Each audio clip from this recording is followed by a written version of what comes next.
Hello friend, आपको YouTube channel में स्वागत है। आज जो है कि यहाँ पर गणित से संबंधित है और गणित का जो क्वेश्चन है एक चर वाला रैखिक समीकरण है। एक चर वाला रैखिक समीकरण को हम स्टार्ट करते हैं। यहाँ पर देखिए पहला क्वेश्चन है, किसी संख्या के दुगने में 8 जोड़ देने पर किसी संख्या के दुगने में 8 जोड़ देने पर 32 प्राप्त होता है, वह संख्या ज्ञात करे। तो इस तरह के जब प्रश्न रहते हैं तो आपके चार ऑप्शन है यहाँ पर। वह संख्या क्या होगा? 12 होगा, 13 होगा और यह 14 है, यहाँ पर 15 है। सही क्या होगा? तो सबसे पहले देखिए कि यहाँ पर इस तरह के जब क्वेश्चन रहते हैं तो आपको संख्या यहाँ पर क्या है, किसी संख्या तो संख्या आपको मान लेता है कि x हो गया। इस संख्या के दुगने में 8 जोड़ देने पर क्या बोला है कि दुगने में मतलब कि दुगने मतलब कि होगा 2x। 2x में आपको क्या करना है, 8 जोड़ देने पर 32 प्राप्त होता है। क्या होता है? 32 प्राप्त होता है। तो संख्या ज्ञात करें, तब क्या होगा? ये समीकरण आपको बन गया। संख्या आपको क्या है?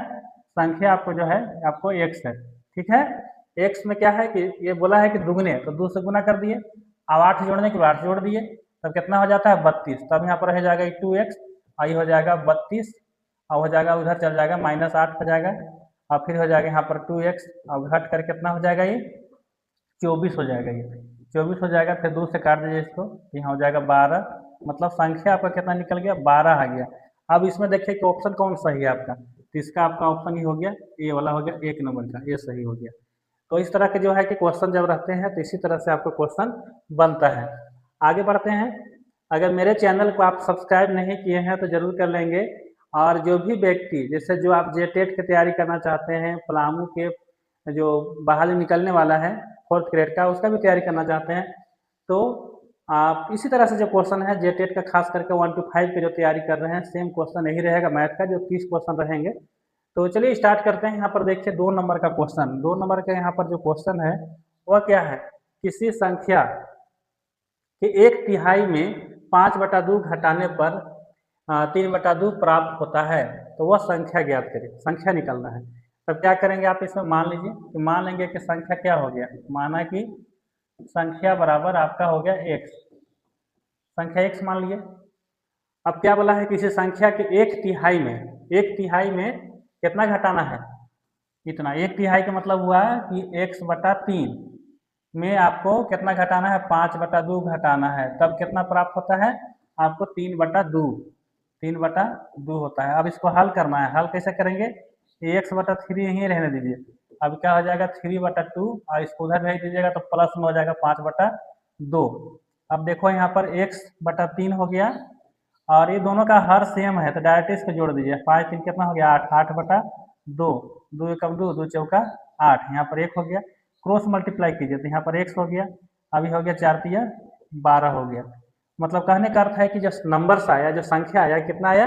12 आया। तो संख्या ज्ञात करना है। देखिए संख्या बोला है कि संख्या क्या होगा, तो संख्या को 3 नंबर में देखिए 12 है, तो इसका सही उत्तर क्या हो जाएगा आपका? ये हो जाएगा।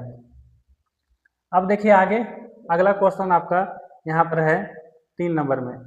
3 नंबर में देखिए यहाँ पर कि दो संख्याओं का योग कितना है?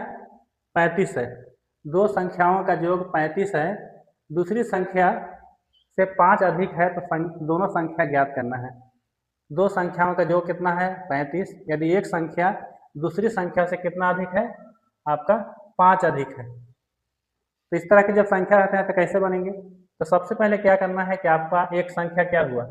एक संख्या आपका हो गया, एक संख्या आप ऐसे दोनों का जो 35 है ना, तो एक संख्या आप x मान लीजिए। ठीक है, दूसरा संख्या क्या हो जाएगा? दूसरी संख्या जो हो जाएगा आपको 35 में से घटा दीजिए कितना? x, क्योंकि दोनों का जोगफल कितना है? x है। दोनों का जोगफल कितना है? x है। तो चलिए अब क्या बोला है, यदि एक संख्या दूसरी संख्या से 5 अधिक है, सपोज दैट मान लीजिए कि ये बड़ा संख्या है, ये बड़ी है, ये बड़ी संख्या है, तो अब देखिए क्या करना है कि आप इसी में से घटा दीजिए, अंतर हो जाएगा, माइनस हो जाएगा 35 घटाव x हो जाएगा बराबर अंतर 5 हो जाएगा, क्योंकि 5 अधिक है एक दूसरे के। अब क्या होगा? ये -35 और यहाँ हो जाएगा प्लस x बराबर 5। अब क्या हो जाएगा? ये 2x हो जाएगा, दोनों ही वाला जुटेगा तो अब इधर हो जाएगा 5, आई प्लस हो जाएगा 35, मतलब 2x बराबर आपको 40 हो गया। अब 2 से काट देंगे तो आपको कितना आ गया? 20 आ गया। एक संख्या आपका 20 हुआ। एक संख्या कितना हुआ? 20। बड़ी वाली कितना है? 20 है, दोनों का योगफल कितना है 35 है, तो आपको हो जाएगा कितना 35 में से फिर घटा दीजिए कितना 20 से घटा दीजिए तो आ गया 15। मतलब नंबर आपका एक 20 होता है एक 15 आता है।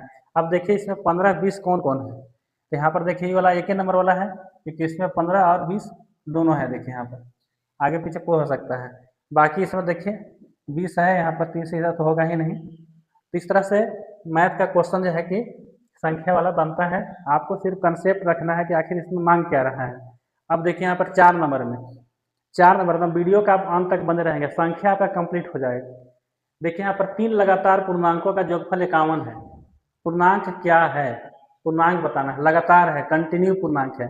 तो इस तरह के जब प्रश्न रहते हैं कंटिन्यू वाला तो उसको क्या करना है आपको, कंटिन्यू के लिए आप ऐसे नंबर आप मान लीजिए यहाँ पर, जैसे एक पूर्णांक आपका x हो गया, दूसरा क्या होगा, दूसरा आपको ऐसे x प्लस 1 हो जाएगा, फिर आपको दूसरा हो जाएगा, तीसरा हो जाएगा x प्लस 2, इस तरह से कंटिन्यू बढ़ते जाता है। 3 लगातार पूर्णांकों का जोड़फल कितना है 51 है।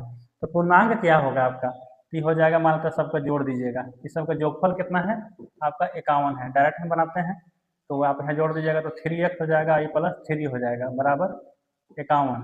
अब हो जाएगा ये 51, इधर चला गया 3 तो हो जाएगा 3x बराबर यहाँ हो जाएगा 48, फिर 3 से काट दीजिए, 3 एकम 3 और 3 छक 18, x का मान कितना आ गया 16 आ गया। जब ये वाला 16 आ गया आपका तो ये वाला 17 हो जाएगा और ये वाला कितना हो जाएगा 18 हो जाएगा। तो आपका 16 17 18, अब देखिए इसमें 16 17 18 कौन है, तो आपको यहाँ पर देखिए कि 16 17 18 आपको एक के नंबर का है, यही वाला आपका सही होगा। बाकी देखिए यहाँ पर ये नहीं होगा, इस सब में कुछ नहीं है। तो इस तरह के जो क्वेश्चन है इसी तरह से बनते हैं। अब देखिए अगला क्वेश्चन, अगला देखिए यहाँ पर है आपको 5 नंबर में। 5 नंबर में क्या है कि 6 के 3 लगातार गुणजों का योग 144 है। क्या है, 6 के 3 गुणज है, 6 के 3 लगातार गुणजों का योग आपको 144 है। तो गुणज को ज्ञात करना है, ये क्या होगा। तो पहला मान लेते हैं कि गुणज आपका क्या हो गया, 6 के गुणज है। देखिए कि आपका क्वेश्चन है 5 में 6 के लगातार गुणजों का योग आपको 144 है ना, और गुणज ज्ञात करना है। 3 गुणज है लगातार, तो गुणज के मतलब होता है जैसे 6 का है तो 6 का 6 6 दूनी 12 6 तिया 18, इस तरह से कंटिन्यू होता है। तो सबसे पहले देखिए कि यहाँ पर 3 गुणज है तो आपका पहला एक गुणज x मान लीजिए, दूसरा क्या हो जाएगा x प्लस 6 हो जाएगा, तीसरा क्या हो जाएगा x प्लस 12 हो जाएगा। मतलब इस तरह से गुणज है ना बढ़ते जाएगा, फिर 18 होता जाएगा, लेकिन तीनों को पूछा है। जब 3 पूछा है तो आप इसी तरह से क्या कीजिए कि तीनों का योगफल जो है ना कितना है 144 है, मतलब कि x प्लस 6 प्लस आपको हो गया x प्लस आपको 12 का आपको 144 हो जाएगा। यहाँ तक ठीक है। अब ये जोड़ दीजिए, ये 3x हो गया और ये हो गया आपको 18 और यहाँ हो जाएगा 144। 3x बराबर हो गया 144 घटाओ 18। अब क्या होगा, इसको आप घटा दीजिए, यहाँ पर घटेगा तो कितना आ जाएगा, यहाँ पर 14 में से 8 खर्च आपका 6 हो गया, और फिर आपका यहाँ हो गया 2 और यहाँ पर हो गया आपको 1 हो गया। अब काट दीजिए इसे, 3 चौका 12 3 दूनी 6, अर्थात x का मान कितना आ गया 42। अब देखिए गुणज क्या होगा, जब 1 42 आ गया तो एक आपका 42 हुआ, 6 का गुणज है तो फिर 6 जोड़ दिए तो 42 और 6 कितना हो जाएगा, यहाँ पर ऐसे 48 हो जाएगा, फिर 48 में 6 जोड़ दीजिएगा तो आपको 54 हो जाएगा। देखिए ए वाला जो है कि किस में है, तो आपका यहाँ पर आपको पहला में ऑप्शन है, कौन में है पहला में, तो ये आपका है सही। इसका उत्तर आपका 5 नंबर का होगा।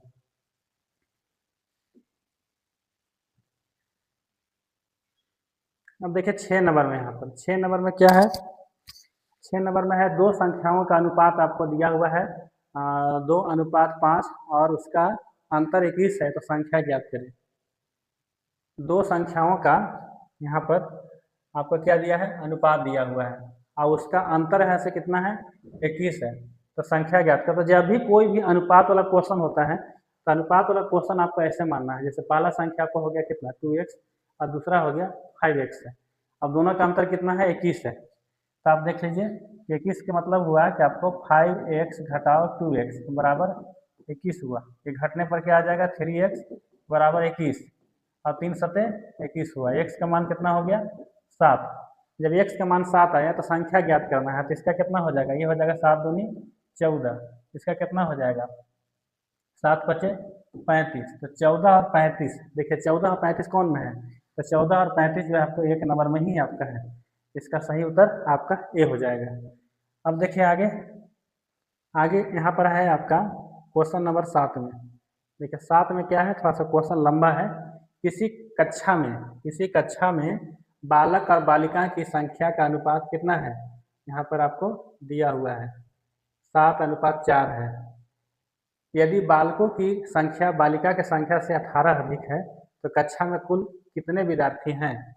मतलब कि यहाँ पर ऐसे लड़का की संख्या क्या है, ज़्यादा थोड़ा सा है।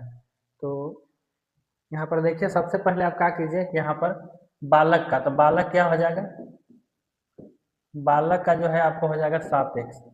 अब बालिका क्या हो जाएगा, बालिका हो जाएगा आपको 4x।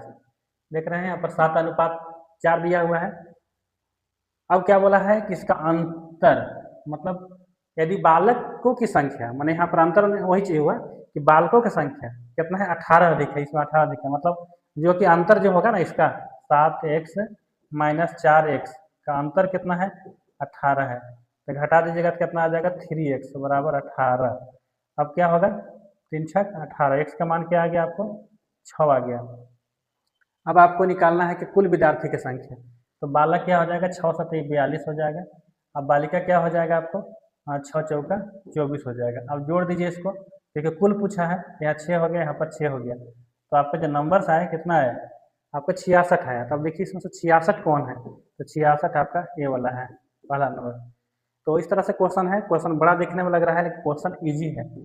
जो टेट का एग्जाम हो चाहे आपको प्लामो का, दोनों का सेम क्वेश्चन इसी तरह से रहेगा। संख्या से अगर और भी क्वेश्चन अगर रहेगा तो आपको बन जाएगा।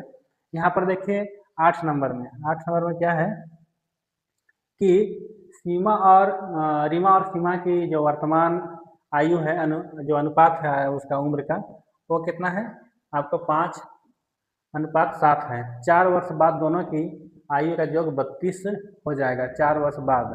तो मेरा कहना है कि यहाँ पर जो रीमा है, रीमा का कितना है आपको 5x है, और यहाँ पर सीमा का आपको हो जाएगा, सीमा का आपका है यहाँ पर 7x है। दोनों का अनुपात दिया हुआ है। 4 वर्ष बाद दोनों का आयु का योग कितना हो जाएगा 4 वर्ष बाद, तो 4 वर्ष बाद होगा तो इसका भी 4 जुट जाएगा और इसका भी 4 जुट जाएगा।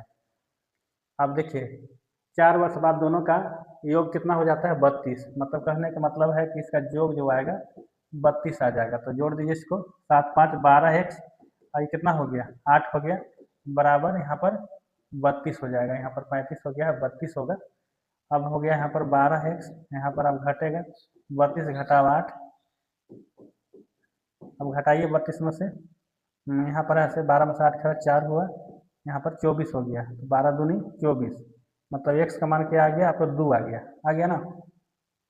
तो यहाँ पर क्या बोला है कि दोनों का वर्तमान आयु ज्ञात करना है। तो वर्तमान आयु कैसे निकलेगा, तो यहाँ पर देखिए कि वर्तमान आयु निकालने के लिए आपको यहीं पर यहाँ पर था वर्तमान आयु 5 और यहाँ 7 था, तो चलिए इसका हो जाएगा 5 दूनी 10, इसका हो जाएगा 7 दूनी 14 हो जाएगा, क्योंकि इसका जो है कि वर्तमान 5x था और इसका कितना था 7x था। गुना करेंगे 2 से, क्लियर है, यहाँ पर समझ रहे होंगे आप लोग। तो 10 और 14 किसका आया, तो 10 और 14 आपके 2 नंबर का है, इसका सही उत्तर हो जाएगा ये वाला।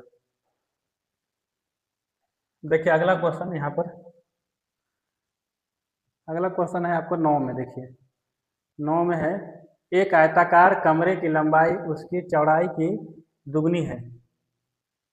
यदि आयत का परिमाप 48 मीटर है तो कमरे की लंबाई एवं चौड़ाई क्या होगा। एक आयताकार कमरे की लंबाई उसकी चौड़ाई से दुगनी है। अगर उसकी चौड़ाई मान लेते हैं कि क्या है, चौड़ाई अगर x है तो लंबाई क्या हो जाएगा दुगनी है, मतलब कि 2x है ना। यदि परिमाप कितना है उसका, परिमाप आपका से 48 है, तो किसी कमरे जो आयताकार है तो आयताकार का जो इसका परिमाप जो हो जाएगा 2 × लंबाई प्लस चौड़ाई होता है, तो लंबाई x है, चौड़ाई कितना है 2x है, और परिमाप कितना दिया है 48। अब जोड़ दीजिए 6 हो जाएगा, 2 हो जाएगा 3, यहाँ 3 दूनी 6x हो जाएगा बराबर 48। काटिए इसको, 6 अट्ठे यहाँ पर 6 अट्ठे 48 हो जाएगा। एक्स का मान 8 हो गया, एक्स का मान आ गया 8 आ गया ना। अब 8 आ गया तो क्या करना है, इसका बताना है कि इसकी लंबाई चौड़ाई क्या होगा। तो ये आपको हो गया 8 और ये चौड़ाई 8 दूनी 16, तो 16 और 8 देखिए इसमें कोई है तो यहाँ पर 16 और 8 देखिए इसका यही वाला हो जाएगा 1 नंबर। 16 और 8 लंबाई आपका हो गया 16 और चौड़ाई इसका हो गया 8 हो गया। अब देखिए 10 में 10 क्वेश्चन यहाँ पर एक आपका आयताकार यहाँ पर परिमाप जो 13 सेंटीमीटर तथा चौड़ाई आपको कितना सेंटीमीटर है, आयत की लंबाई ज्ञात करें। परिमाप देख रहे हैं यहाँ पर कि कितना है, आपको 13 दिया हुआ है और इसका क्या है तथा इसका चौड़ाई है से आपको 5/2 सेंटीमीटर है। तो आयत की लंबाई ज्ञात करें। तो सबसे पहले ध्यान रखना है कि परिमाप है, यहाँ पर कोई आयत है और इसका परिमाप है, इसके चारों ओर का 13 है सेंटीमीटर और इसका चौड़ाई दिया हुआ है। चौड़ाई आपका ऐसे 5/2 और 5/2 दिया हुआ है। तो आप इसको ऐसे कर सकते हैं, जैसे परिमाप मतलब 2 परिमाप हुआ ना, आपकी लंबाई जो है कि आपका ऐसा 2 हो जाता है, यहाँ इधर चौड़ाई भी 2 हो जाता है। तो चौड़ाई कितना हो जाएगा इसका, कुल चौड़ाई जो हो गया आपको 5/2 गुने 2, एक 2 गुना करेंगे मतलब इसका क्या आ गया 5 सेंटीमीटर कुल चौड़ाई आ गया इसका। डायरेक्ट निकाल दे रहे हैं इसका, कुल चौड़ाई आ गया। अब इसका जो बचा हुआ है शेष लंबाई होगा। टोटल आपका परिमाप 13 है, तो 13 में से 5 घटा दीजिए, कितना आ जाएगा यहाँ पर आपका है से 8 आ जाएगा। 8 क्या है इसका है से क्या होगा, लंबाई निकालना है। तो 8 यहाँ पर लंबाई इसका होगा। यहाँ पर देखिए 4 है नहीं होगा, 5 है 6 नहीं होगा। अब देखिए इसका आगे होगा, इसका ऑप्शन होगा एक, यहाँ पर 7 है। तो इसका आयत की लंबाई जब निकालना है तो यहाँ पर लगता है कि ऑप्शन कोई इसका सही नहीं दिया गया है, लेकिन इसका ऑप्शन वही होगा क्योंकि आपका यहाँ पर चौड़ाई जब निकल गया, टोटल चौड़ाई आपको ऐसे आपको 5 हो गया, तो ये आपको क्या हो गया 13 में से 5 घटा देना है, तो यहाँ पर 8 ही बचेगा। तो 8 ही बचेगा, तो 8 इसका नहीं ऑप्शन है, लेकिन इसका उत्तर हो जाएगा 8 ही होगा। ऑप्शन में नहीं आया, लेकिन इसका आंसर 8 होगा। तो चलिए आज के वीडियो आपको कैसा लगा, अगर वीडियो लगा तो लाइक ज़रूर करेंगे और शेयर ज़रूर करेंगे। और अगर आप तैयारी करना चाहते हैं तो मेरे चैनल में आप बने रहें और संपूर्ण तैयारी के लिए, खास करके जेटेट के लिए, तो आप ऐसे क्या करना है, आपको संदीप कैरियर पॉइंट एप्लीकेशन है जो आपके सामने है, इससे आप डाउनलोड करके आप तैयारी कर सकते हैं। धन्यवाद।